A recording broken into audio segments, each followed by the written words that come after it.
Welcome to our channel. Today we how to activate Apple TV Plus on Roku step by step clearly. To activate Apple TV Plus on Roku, start by powering on your Roku device. Ensure that your Roku is connected to the internet. Navigate to the Roku home screen by pressing the home button on your remote.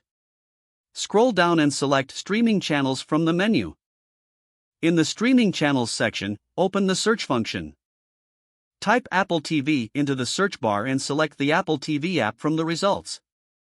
Press the OK button on your remote to enter the app's details page. Select Add Channel to download and install the Apple TV app on your Roku device. Once installed, go back to the home screen and locate the Apple TV app. Open the Apple TV app by pressing OK on your remote. When the app opens, you will see a prompt to sign in or start a free trial. If you already have an Apple ID, select the Sign In option. Enter your Apple ID and password using the on-screen keyboard. Follow any additional prompts to complete the sign-in process.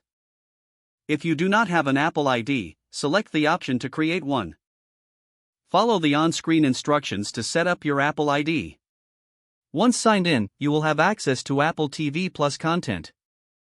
Enjoy streaming your favorite shows and movies from Apple TV Plus on Roku. If the page does not load, refresh the browser or try again in a private or incognito window. Make sure you are using the correct email address, then retype it carefully to avoid small typos.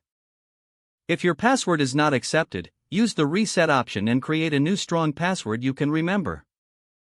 Check your spam folder for verification or security emails, then complete any requested confirmation steps.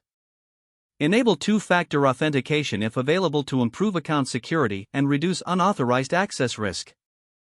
After signing in, review your profile details so your contact information and settings are accurate and current. If you see an error message, note it down and try again after restarting your device and internet connection. Log out when you finish, especially on shared devices, to keep your account and payment information secure. If the page does not load, refresh the browser or try again in a private or incognito window. Make sure you are using the correct email address, then retype it carefully to avoid small typos. Don't forget to like this video and subscribe to our channel for more step-by-step tech guides.